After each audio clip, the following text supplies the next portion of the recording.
परम पूज्य स्वामी जी महाराज, परम पूज्य महान संत सम्राट जी महाराज के श्री चरणों में कोटि कोटि प्रणाम।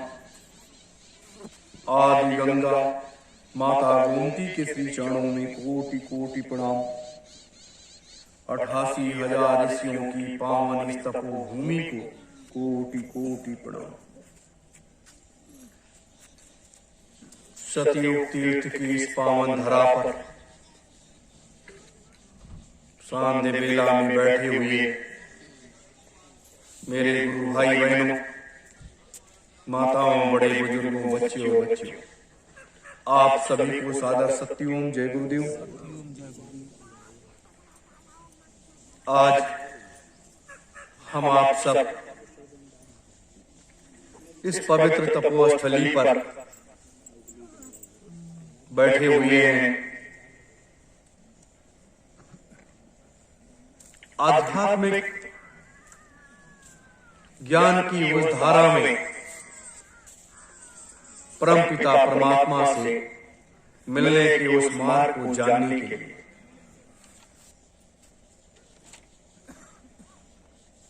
हम आप सब मनुष्य का शरीर परमात्मा ने दिया है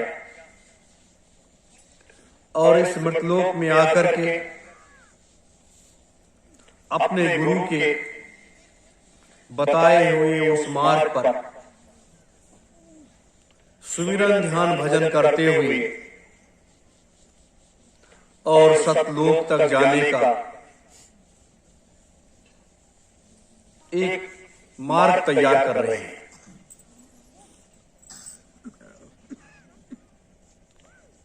जन्म और मृत्यु के इस खेल में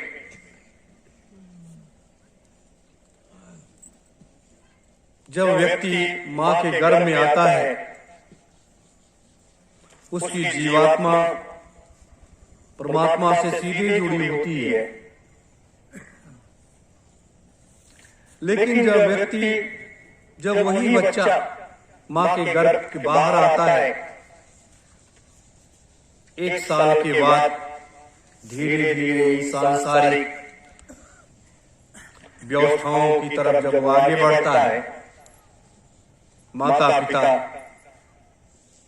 उसको शिक्षा के उस मार्ग की तरफ लेकर के जाते हैं और जैसे जैसे वो बड़ा होता है, वह ये भूल जाता है कि हमने कभी परमात्मा का दर्शन किया है या उस परमपिता परमात्मा से क्या वादा किया है, वो भूल जाता है। क्योंकि उसे इस मृतलोक की सांसारिक वस्तुओं की तरफ ध्यान, उसका आकर्षण बढ़ने लगता है और जैसे जैसे वो बड़ा होने लगता है, उसकी विचारधाराएं एक दूसरे मार्ग की तरफ बढ़ जाती है। इसीलिए इस मृतलोक में समय के सच्चे सद्गुरु महात्मा भी आते हैं और सांसारिक व्यवस्थाओं में लिप्त भी महात्मा आते हैं और गृहस्थ आश्रम में भी रहने वाले महात्मा भी होते हैं। तो ये महात्मा एक मार्ग दिखाते हैं। जो सच्चे सद्गुरु होते हैं वो सत्य का मार्ग दिखाते हैं और उस मार्ग पर चलने की प्रेरणा देते हैं और अपने रूहानी सत्संग के द्वारा ज्ञान की बहती हुई उस अविरल धारा में मनुष्य रूपी जीवात्माओं को बहा ले जाते हैं और मनुष्य रूपी जीवात्माएं जब उस धारा में बहती हैं, गोते लगाती हैं, तो उनको वो सारी चीजें दिखाई देने लगती हैं और सुनाई देने लगती हैं। जब दिखाई देने लगती हैं, सुनाई देने लगती हैं, तो वो जीवात्मा वो सीधे अपने परमपिता परमात्मा से, उस महाप्रभु से जुड़ जाती है जो उसका असली पिता है। जब उनसे जुड़ जाती है तो यहाँ की सांसारिक वस्तुओं को वो नगर समझने लगती है। मात्र स्मृत लोक में रहने का वो फर्ज अदा करती है, लेकिन 24 घंटे वो अपने परमपिता परमात्मा उस महाप्रभु के श्री चरण को नहीं छोड़ती। जब आप ऐसा बन जाओगे, सतयुग, त्रेता और द्वापर और कलयुग के तमाम ऐसे महात्मा गण हैं जिनका सानिध्य और आशीर्वाद मिलेगा, उनके चरण रज माथे लगाने को मिलेंगे। ये उस परमपिता परमात्मा का या सतपुरुष भगवान का कह लें कि इतना बड़ा ये खेल है, जिस खेल को आज के वायु रूपी जो महात्मा है, इनके समझ से वो सारे खेल परे हैं। ये तो रामायण और गीता और वेद पुराण में उलझे हुए हैं। जब राम नहीं थे, जब कृष्ण नहीं थे, तब ये चीज तो थी नहीं। तब भी वो ज्ञान था, वो भक्ति थी, वो शक्ति का एक आराध्य था। आज इन चीजों को लेकर के क्यों नहीं लोग चलते? रामायण हमारे धर्म ग्रंथ है, हम उसकी पूजा करते हैं, अर्चना करते हैं, बार बार उस पर प्रणाम करते हैं। तो हमारे जितने भी धर्म ग्रंथ है, वेद पुराण उपनिषद, ये तो हमारे सनातन धर्म के पूज्य ग्रंथ है। लेकिन एक नया ग्रंथ, एक नया इतिहास, एक नया धर्म का क्षेत्र, एक नया रण क्षेत्र आज कोई बनाने को तैयार है? कोई बनाने को नहीं तैयार है। सब यही कहते हैं, कोई कहीं कोई कथा सुना रहा है, कोई कहीं कथा सुना रहा है, कोई कहीं कथा सुना रहा है। लेकिन आज उस कथा की आवश्यकता है कि ये लोक बचेगा कैसे? ये जो अव्यवस्था फैली हुई है, ये अव्यवस्था कैसे समाप्त होगी? आज उस कथा की आवश्यकता है। शराब का व्यापार बढ़ता ही चला जा रहा है, मांस का व्यापार बढ़ता ही चला जा रहा है, बूचड़ खाने बढ़ते ही चले जा रहे हैं, व्यभिचार बढ़ता ही चला जा रहा है। इसको कौन रोकेगा? कौन आएगा?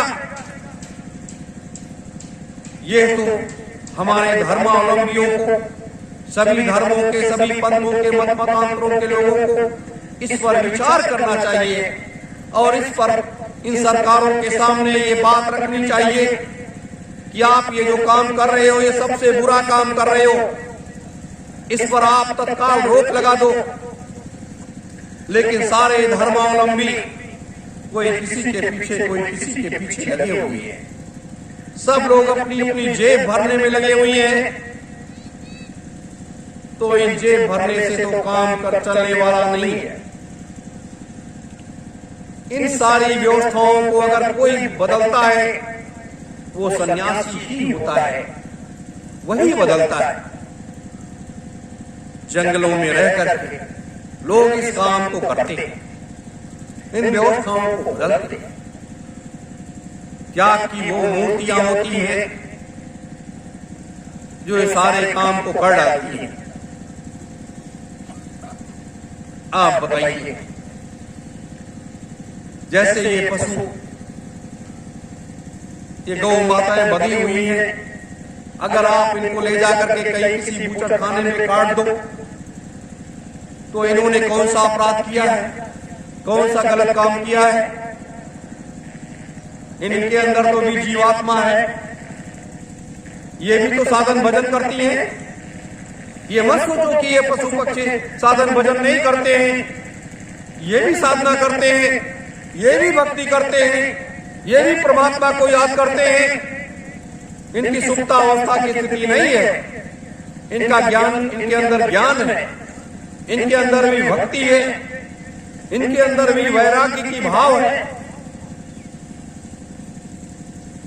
ये चीजें हैं इनके अंदर। अगर ये मन से आपको आशीर्वाद दे दे तो आपका बड़े से बड़ा काम हो जाए। आपके अंदर कोई बीमारी है, कोई परेशानी है, कोई दुख तकलीफ है, अगर आप इनके पास जाने लगो, 10 दिन 15 दिन इनके पैर छूने लगो, प्रार्थना करने लगो, तो आपकी बीमारी अपने ऊपर ले लेंगे और आपको निरोगी बना देंगे। ये चीजें इनके अंदर विद्यमान है, गौ माताओं के अंदर। इसीलिए अपने सनातन में गौ को माता का स्थान दिया गया और इनकी पूजा होने लगी। लेकिन आज हमारे देश के राजनीतिज्ञों ने सब कुछ खत्म कर दिया, सब कहानी खत्म कर दी और बूचड़खाने खुलवा करके इनको कटवा करके इनके मांस, इनके हड्डी, इनके चर्बी, इनका सब व्यापार करने लगे। अब आप बताओ दोष किसको लगा? इसीलिए कहा गया है कि जिस देश का राजा अगर गलत रास्ते पर चलने लगे तो उस राजा को उस देश के महात्माओं की जिम्मेदारी है कि उसको हटा दे। और जब महात्मा भी उस राजा के साथ में खड़े हो जाएं, तो उस देश की जनता की जिम्मेदारी है कि उस राजा को हटा दे और उस महात्माओं का साथ छोड़ दे। लेकिन ये कलिकाल, कलयुग का ऐसा रूप है कि कलयुग सबके ऊपर बैठा हुआ है, चाहे वो साधु हो, चाहे वो महात्मा हो, और चाहे वो गृहस्थाश्रम का इंसान हो, चाहे वो कोई भी हो, सभी के ऊपर कलयुग बैठा हुआ है। और कलयुग बैठा हुआ है, आप कुछ करना चाहते हो तब भी वो आपको घुमा देता है कि नहीं इधर कहाँ जा रहे, उधर चलो। आपका मन भगा और आपका मन उधर लेकर के उधर उस रास्ते पर चला गया। और जब आपका मन उधर उस रास्ते पर लेकर के चला गया, तब आप बाद में फिर सोचे अरे यार गलत हो गया, ये तो इधर नहीं आना चाहिए था। तो इस तरीके से कलयुग कर रहा है सबके साथ में। जब कलयुग सबके साथ में कर रहा है तो आप बताओ क्या करें? तो बड़े विचित्र स्थिति में ये संसार ऐसा उसमें फंसा हुआ है कि जिससे निकल पाने का किसी को कोई मार्ग दिखाई नहीं देता है, किसी को कोई मार्ग नहीं दिखाई देता है। जहां तक मेरा कहना है कि मात्र यही एक ऐसा मार्ग है जो इस मार्ग के रास्ते पर चल करके हम इन झंझावात स्थितियों से निकल सकते हैं और सत्य के मार्ग का अनुसरण कर सकते हैं। और जब तक आप सत्य के मार्ग का अनुसरण नहीं करोगे तब तक आप आगे नहीं बढ़ सकते। इसीलिए मैंने आप सबों को एक ऐसे रास्ते की तरफ ले जाने का प्रयास किया कि आप लोग 10 दिन 15 दिन का समय लो, बैठो मेरे साथ में और उस मंत्र को जो भगवान शिव हमेशा सालों साल बैठ करके और उस मंत्र को अंतर में जाप करते हुए साधना में लीन रहते हैं और वो सारे लोगों में जा करके जहां जैसी व्यवस्थाएं गड़बड़ होती है वहां का सुधार किया करते हैं।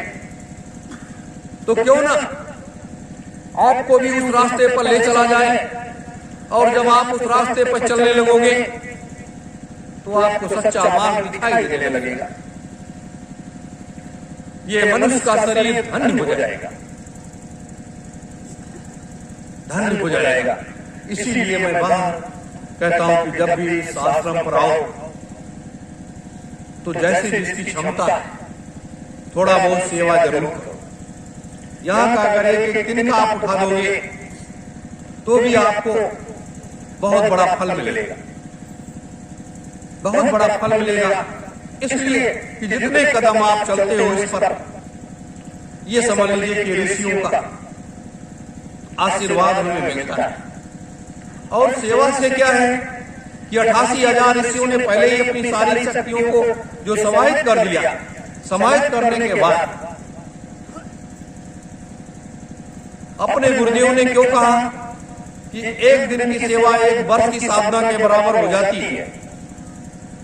इस लोक में सृष्टि की संरचना होने के बाद पहली बार ऐसा हुआ है कि बिना साधना किए और सेवा को अंगीकार करते हुए आपको एक दिन की सेवा में एक वर्ष की साधना जोड़ दी गई। मैंने हमेशा इस बात को बताया आपको, तो इसलिए जोड़ा गया कि कलिकाल में मनुष्य जो है माया रूपी संसार में उलझा हुआ है, साधना कर नहीं पाता, और जब भी वो बैठता है तो उसका मन भागने लगता है। आप बैठते हो साधना करने के लिए, आपका मन भागने लगता है। जैसे आपने सुमिरनी डुलाई, जैसे आपने ध्यान को लगाया, आपका मन इधर उधर भागने लगा, कहीं खेती बाड़ी की तरफ, कभी परिवार की तरफ, कहीं बच्चे बच्चियों की तरफ, कहीं किसी तरफ, कहीं किसी तरफ। नहीं हुआ तो आश्रम की तरफ भाग गया कि आश्रम का ये काम बाकी, वो काम बाकी, वो काम बाकी, तो उसमें भाग गया आपका मन, तो आपकी साधना नहीं बनी। जब आपकी साधना बनी नहीं तो आप परेशान हो गए कि मेरी साधना तो बनी नहीं। तब तक शरीर में दर्द होने लगा, आप जाकर के लेट गए, बैठ गए, और जब लेट बैठ गए फिर अपने सांसारिक कामों में लग गए। तो जब सांसारिक कामों में लग गए तो फिर समस्या दूर हो गई। तो इस तरीके से साधना बनती नहीं, और जब साधना बनती नहीं तो महात्माओं ने ये देखा, अपने गुरु ने देखा कि बच्चों को तो कुछ दे नहीं, हमने सब कुछ किया, सारी चीजें की, लेकिन अब जो उस तरीके से जो निकल करके आए हैं तो उनको ही कुछ दे दिया जाए।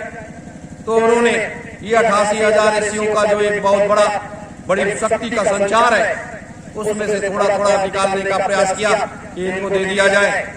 तो आपको इसलिए कर दिया गया कि आपकी एक दिन की सेवा करोगे तो एक वर्ष की साधना में आपको जुड़ जाएगा। तो जब आपकी एक वर्ष की साधना में जुड़ता चला गया, आप कितना बड़ा भाग्यशाली हो गए, कितनी शक्तियां आपके अंदर हो गई।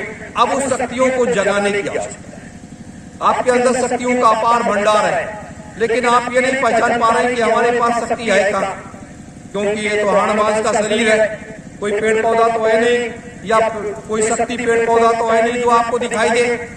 तो जब वो तो आपको अंतर में ही दिखाई देगी, अंतर में महसूस करोगे, और अंतर में महसूस करने के बाद अपने इन दोनों बाजुओं से उसका अवलोकन करोगे, और जब दोनों बाजुओं से आप अपने हाथों से अवलोकन करोगे तब आपको महसूस होगा कि हमारे पास कितनी अपार शक्ति है। तो इसलिए अपने शक्ति को भी जानने के लिए, उसको समझने के लिए भी आपको किसी का साथ सहयोग लेना पड़ेगा। तो जब आप सहयोग नहीं लोगे, जहाँ अपने को पहचानोगे नहीं, तो आप क्या कर पाओगे। इसलिए मेरा आप सबों से कहना है कि आप सब लोग एक नेक इंसान बनते हुए सब अपने को पहचान लो कि आपको तो बहुत कुछ मिल गया। आपने यहाँ आकर के 10 दिन 5 दिन रहते ही हो, सेवा भाव करते ही हो, लेकिन ये सब के लिए आवश्यक है आप कुछ न करो तो एक यहाँ का तिनका उठा करके किनारे डाल दो, आप झाड़ू ही लगा दो। 3 सेवाएं सबसे बड़ी होती हैं, एक तो गौ की सेवा, एक भंडारे की सेवा, और एक झाड़ू लगाने की सेवा। 3 सेवा ये सबसे बड़ी होती है, इससे बड़ी कोई सेवा नहीं है। ये 3 सेवाएं अगर हम कर ले जाए तो समझ लीजिए कि हमारा ये शरीर धन्य हो गया, हम धन्य हो गए। और जब ये सेवाएं नहीं करोगे तो आप क्या करोगे, क्या करोगे। वो आप भंडारे का प्रसाद ग्रहण करोगे, लेट जाओगे, भंडारे प्रसाद ग्रहण करोगे, लेट जाओगे, इधर उधर घूम करके समय व्यतीत कर दोगे। तो इधर उधर घूम करके समय व्यतीत नहीं कुछ कर पा रहे हो, बैठो साधना में, बैठो कहीं भी बैठ जाओ, किसी पेड़ के नीचे बैठ जाओ, छप्पर के नीचे बैठ जाओ, मंदिर में चले जाओ, बैठ जाओ, कहीं भी बैठ जाओ, साधना में बैठ जाओ।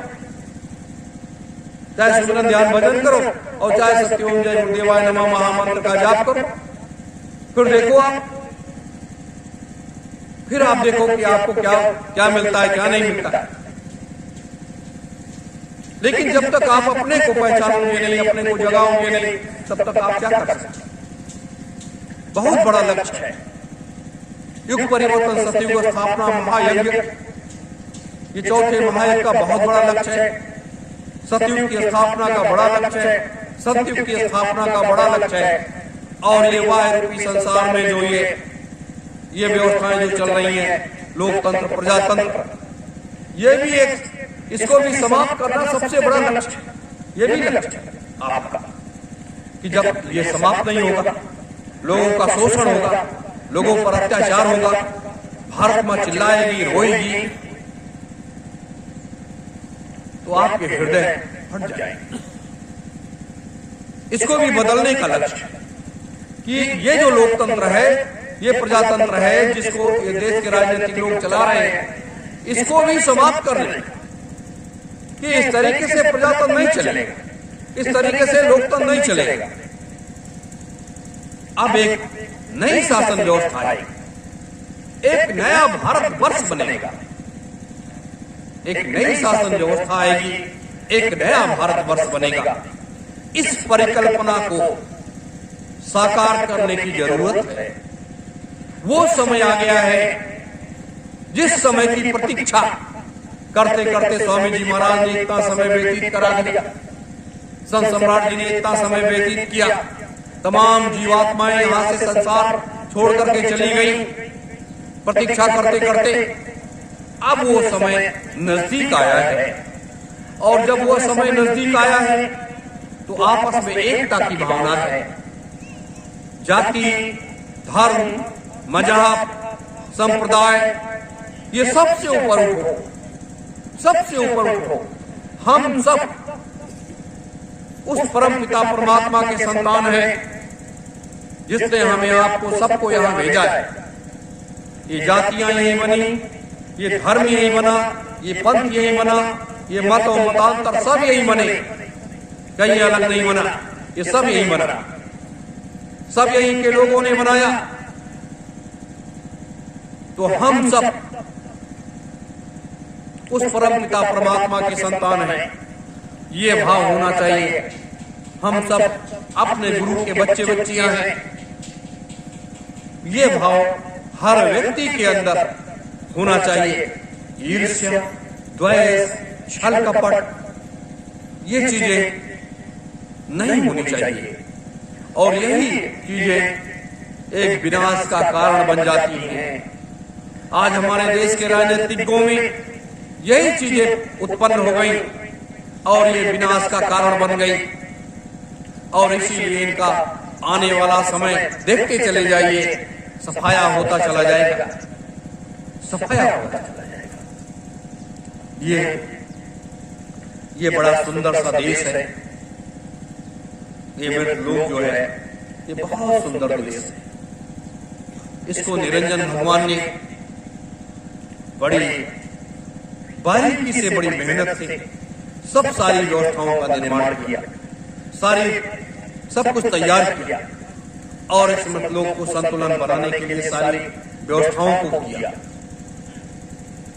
लेकिन अब इसमें जब गड़बड़ी उत्पन्न हो गई तो अब इसको सुधार करने की आवश्यकता है। कहां कौन क्या कर रहा है उसको भी चिंतन करो, मनन करो कि लोग ऐसा क्यों कर रहे हैं, क्यों ऐसा कर रहे हैं।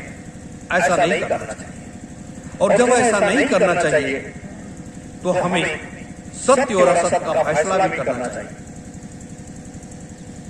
जैसे परमात्मा करता है, जब वो अपने डंडे को उठाता है तो सत्य और असत्य का फैसला करता है और व्यक्ति को उसकी सजा देता है। तो आज सजा लोगों को मिल रही। मेरे प्रेमी जनों, दूसरी चीज इतना जरूर करो कि आप लोग अपने घरों से एक एक बच्चे को दे दो, सुभाष सैनिक बनाओ, एक एक बच्चे को दो, और एक एक बच्चे से इस राष्ट्र का निर्माण होगा, राष्ट्र का एक नया निर्माण होगा, एक नई व्यवस्था बनेगी, एक नया भारत वर्ष बनेगा। ये आप समझिए, और ये नव सतयुग स्थापना में सबका सहयोग रहेगा, सबका सहयोग रहेगा।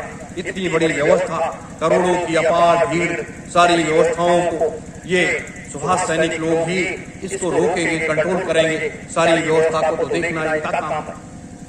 इसलिए एक एक घरों, पूरे हिंदुस्तान में हम लोग जाएंगे, पूरी दुनिया में जाएंगे और आवाज लगाएंगे कि हमें एक एक बच्चे की आवश्यकता है। आप अपने घरों से एक एक बच्चे को दे दो, क्योंकि वो समय तेजी के साथ आ रहा है जिस कार्य को हमें आपको पूर्ण करना है मिलकर के। ये मैंने इसलिए आज आप लोगों से कहा है कि जिससे आप समझो मेरे दर्द को, मेरी बात, और जब तक आप दर्द नहीं समझोगे, बात को समझोगे नहीं, तब तक आप कैसे। दूसरी बात, आज 4 बजे सुबह से उसी छप्पर के नीचे सब लोग बैठो, एक आध्यात्मिक सत्संग। आत्मा और परमात्मा क्या है, निरंजन की त्याग और तपस्या क्या है, निरंजन ने क्या किया है इस मृतलोक के लिए, ब्रह्मलोक के लिए क्या किया, यह आपको मैं थोड़ा थोड़ा करके इसलिए बताऊंगा। यह तो एक वैचारिक संदेश है जो मैंने आपके बीच में कहा है, यह वैचारिक संदेश है। इस संदेश को अगर अपने अंतर में आपने स्थापित कर लिया, आपके मन रूपी मंदिर में एक देवता बैठा हुआ है, ये जो मंदिर है इसके अंदर एक देवता बैठा है, और जब आप सुमिरन ध्यान भजन करते हो, इस दरवाजे को अगर आप खोल ले गए और इस देवता का आप दर्शन कर ले गए, तो हमेशा कभी भी किसी मुसीबत में फंसो, कोई परेशानी में फंसो, तो ऐसे ध्यान लगा करके बैठ जाओ और इस देवता से प्रश्न करो कि ये सत्य क्या है, ये असत्य क्या है, या ये मुसीबत, ये परेशानी मेरे ऊपर आई है तो क्यों आई है, इसका निराकरण कैसे होगा, इसको हम कैसे दूर कर सकते हैं। तो ये देवता आपको सब कुछ उस हकीकत को बता देगा, क्योंकि जैसे हमारे शरीर में 33 करोड़ रोम है, रोए हैं, 33 करोड़ छिद्र हैं, और उसकी उपमा हमारे मनीषियों ने दिया कि 33 करोड़ देवी देवताओं का ये पवित्र स्थान है। 84 लाख जीव इस पृथ्वी पर रहते हैं। क्यों? तो एक एक रोम, एक एक देवी देवता का ये अंश है। ये शरीर इतना निर्मल है, इतना स्वच्छ है, इतना पवित्र है, इतनी शक्तियां इसके अंदर हैं, सिर्फ इन शक्तियों को लोग पहचान नहीं पा रहे हैं। आप सबके अंदर इतनी शक्तियां विद्यमान हैं, लेकिन उसको सिर्फ जगाने की जरूरत है। ये तो सुप्तावस्था में है। अगर सुप्तावस्था में है, उसे जागृत अवस्था में आप ले आओगे तो बहुत बड़ी चीज हो जाएगी। और आज तक जागृत अवस्था में लोग ला नहीं पाए। जागृत अवस्था में बैठना पड़ेगा, थोड़ा सा 1 घंटे सुबह, 1 घंटे शाम अगर दे लेंगे तो आप जागृत अवस्था में अपने को ला सकते हैं। एक घी का दीपक जलाओ, तिल के तेल का दीपक जलाओ, अपने गुरु के प्रतिबिंब को, उस तस्वीर को लगाओ और उसके सामने बैठ करके साधना करना शुरू करो। देखो कितना आनंद आता है और कौन सी चीजें आपके अंदर क्या है, सब कुछ जानने को मिल जाएगा। ये तो हम अपने मुखारबिंद से एक एक लोक का वर्णन करते चले जाएंगे, एक एक सारे राजरहस्यों से पर्दा उठाते चले जाएंगे। आपके कानों में पड़ेगी, आधा आपको याद रहेगा, आधा नहीं याद रहेगा। लेकिन दूसरी चीज, जब आप स्वयं को अपने उसमें से प्रवाहित करोगे, देखोगे, सुनोगे, तब आपका अंतर दिव्य रूप, अंतर का दिव्य संदेश आपका शक्ति से परिपूर्ण हो जाएगा और आप अपने में धन्य हो जाओगे। मेरे प्रेमीजनों, ये है आपको स्वयं करना चाहिए। कोई बताने की आवश्यकता नहीं, लेकिन इतना मैं जानता हूं, बहुत से अब यहाँ लोग आते हैं तो दिन सुबह से लेकर के और शाम तक इतनी मेहनत करते हैं कि उनका शरीर थक जाता है, और जब थक जाता है तो भोजन करने के बाद उनको निद्रा आती है, और निद्रा आने के बाद वो सो जाते हैं। लेकिन जब आपका शरीर शिथिल हो, जब आप पर कोई काम ना हो तो भी आप बैठो। इन सारी चीजों को स्वयं आप अपने में जागृत कि अब कलयुग और सतयुग दोनों रास्ते हैं। एक कलयुग का रास्ता है और एक सतयुग का रास्ता है। कलयुग के रास्ते पर हम चल रहे हैं, सतयुग के रास्ते पर चल रहे हैं। अब दोनों रास्तों में कौन सा सुगम रास्ता है और कौन सा कठिन रास्ता है, ये स्वयं मनुष्य रूपी जीवात्माएं तय करेंगी संसार की कि रास्ता कौन सा सही है, कौन सा गलत है। आज उसी रास्ते पर चलते हुए हम आप सब उस मार्ग की तरफ आगे बढ़ चलेंगे। मेरे धर्म प्रेमी गुरु भाई बहनों, तो ये कलिकाल का भयानक रूप, ये मृतलोक प्रेतात्माओं से कसा हुआ है और कलयुग उनको उस रूप में प्रयोग करेगा कि ये यज्ञ विध्वंस हो जाए और सारा कार्य विक्षिप्त हो जाए। तो उस समय बैठे हुए लोगों के अंदर अगर शक्तियां नहीं होंगी तो उनको भी उठा करके कहां ले जाएगा कोई पता नहीं। इसलिए सभी के अंदर 10,000 लोगों के अंदर शक्तियों का संचार करने के लिए हमारे 88,000 ऋषियों ने पहले से साधना करके शक्ति अर्जित करके आज गंगा माता गोमती को सौंप दिया और सौंपने के बाद हम आप लोग आए तो उस शक्ति को एक मुट्ठी में लेकर के लोगों को देने की तैयारी में लग गए। तो ये सब समय आया। इन सारी चीजों की शक्तियों की आवश्यकता होती है। आप द्वापर में देखिए, महाभारत का जब युद्ध शुरू हुआ, कितने महात्माओं देवी देवताओं की कितनी शक्तियां अर्जुन को मिली हुई थी। स्वयं ब्रह्म सत्ता उनके रथ को हाँक रहा था। हनुमान जी उनके ध्वजा पर विराजमान थे सारी शक्तियों को लेकर के। और उसके बाद भी कर्ण जैसे महारथी, भीष्म पितामह जैसे लोग जो विपक्ष में खड़े थे, उनको रोक पाना कठिन हो रहा था। उनको रोक पाना कठिन हो रहा था। तो ये होता है समय।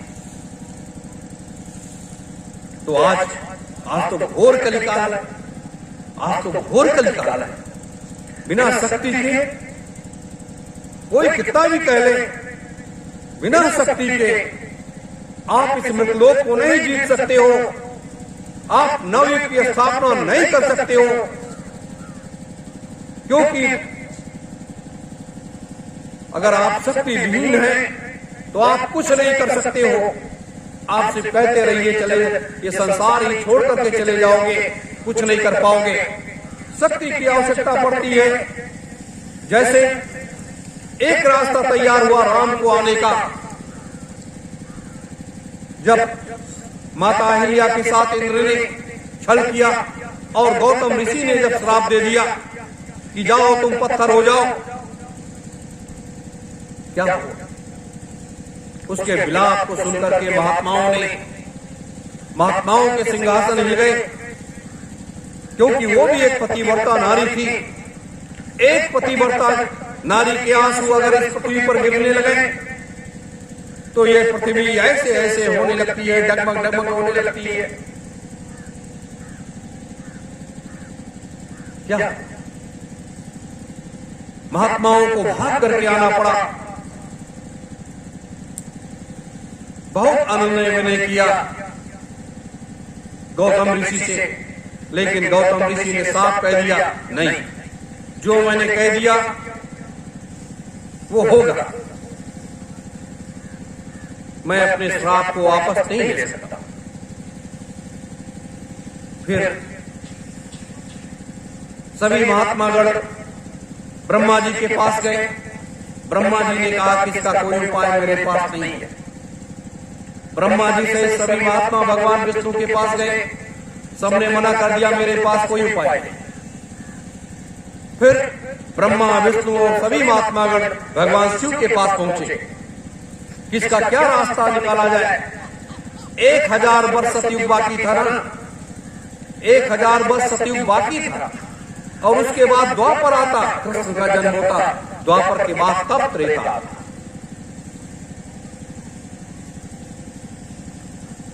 तो भगवान शिव ने कहा हमारे पास भी इसका कोई रास्ता नहीं है, लेकिन एक रास्ता है, अगर आप लोग चाहो तब।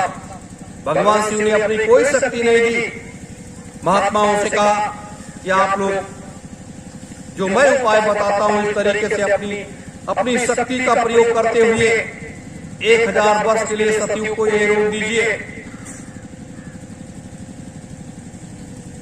तो 1000 वर्ष के लिए महात्माओं ने उस भगवान शिव के बताए हुए हिसाब से उन्होंने प्रयोग किया और 1000 वर्ष के लिए सतयुग को वहां रोक दिया।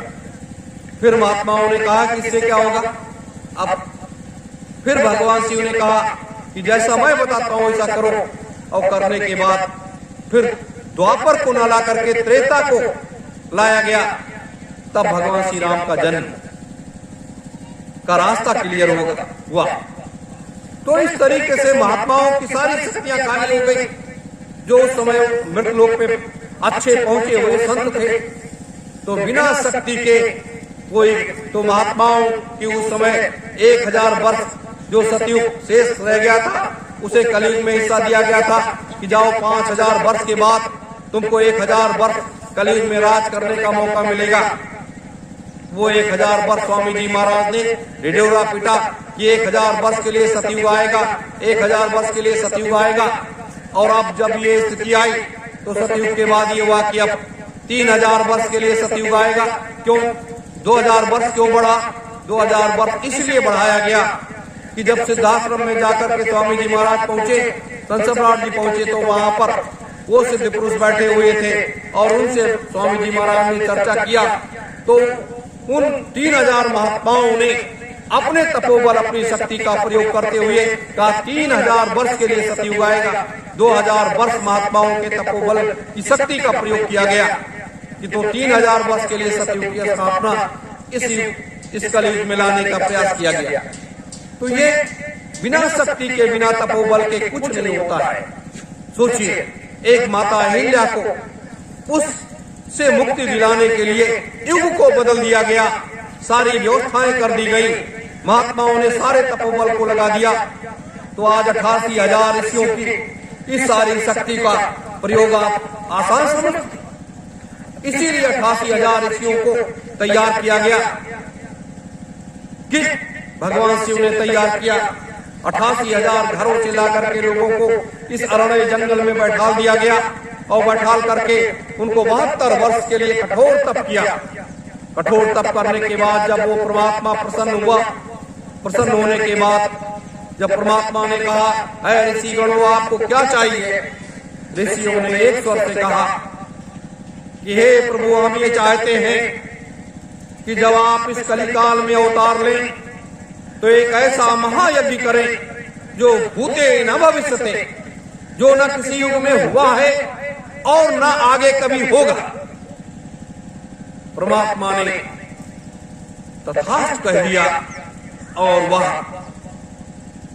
फिर ऋषि गणों ने हाथ जोड़कर के कहा, हे प्रभु, हम ये चाहते हैं जब कलिकाल में आप आएंगे तो उस समय लोग शक्ति विहीन होंगे और हम ऋषिगण अपनी सारी शक्तियों को यहीं पर समाहित कर देते हैं और जब यज्ञ वेदी पर लोग बैठेंगे तो उनके अंदर ये शक्ति का संचार कर देना, जिससे ये महायज्ञ पूर्ण रूप से संपन्न हो जाएगा। परमात्मा ने उसको स्वीकार कर लिया, तथास्तु कह करके अपने लक्ष्य की तरफ आगे बढ़े। तो ये सारी चीजें पूर्व से निर्धारित होती हैं। हम लोग भी पूर्व से निर्धारित हैं कि यहाँ आने का मार्ग, यहाँ जाने का मार्ग, ये सब पूर्व से निर्धारित है कि कौन कौन लोग इसमें सहभागी बनेंगे, कैसे लोग इस कार्य को करेंगे और कैसे लोग इन कार्य योजनाओं में सहभागिता निभाएंगे। आज इतना बड़ा मंत्र की जो बात आई भगवान शिव का क्यों आया? क्योंकि आप लोगों के अंदर एक शक्ति का संचार करने की जरूरत है, क्योंकि आपको इस मृतलोक को जीतना है, आपको इस मृतलोक को जीतना है। और जब इस मृतलोक को जीतना है तो बिना शक्ति के आप तो जीत नहीं सकते। संसार में संसार के लोगों को आप झुका नहीं सकते। गुरु की दया, गुरु का आशीर्वाद और उसके बाद ये शक्ति आप इस संसार को जीत करके चले। मेरे प्रेमी जनों, ये सबसे बड़ी अमोलक वस्तु है, अमोलक वस्तु है इस मृतलोक में। ये सबसे अमोलक वस्तु है, जिस अमोलक वस्तु को लोग बड़े उससे छुपा करके रखते हैं, जैसे सोना, चांदी और रुपया। उससे भी ज्यादा ये महत्वपूर्ण चीज है। लेकिन जो जिसके पास ये दौलत होती है ना, वो दौलत को रखता तो है, लेकिन वो योग्य लोगों के बीच में उस दौलत को बांट देता है। आज इसको बांटने की आवश्यकता पड़ी, इसको बांटने की आवश्यकता आई, इसलिए आपको ये बांटने की व्यवस्था और तैयारी मैंने कर लिया। मेरे प्रेमी जनों, तो चूकना नहीं चाहिए। इसलिए प्रत्येक पूर्णिमा को यज्ञ में आप लोग सहभागी जरूर बना करिए। ये एक ऐसी शक्ति है जिस शक्ति को मिल जाने से आपका सारा कार्य, सारा जीवन धन्य हो जाएगा, सारा कार्य सफल हो जाएगा। बस इन्हीं शब्दों के साथ आप सभी धर्म प्रेमी गुरु भाई बहनों को सादर सत्यों जय हो।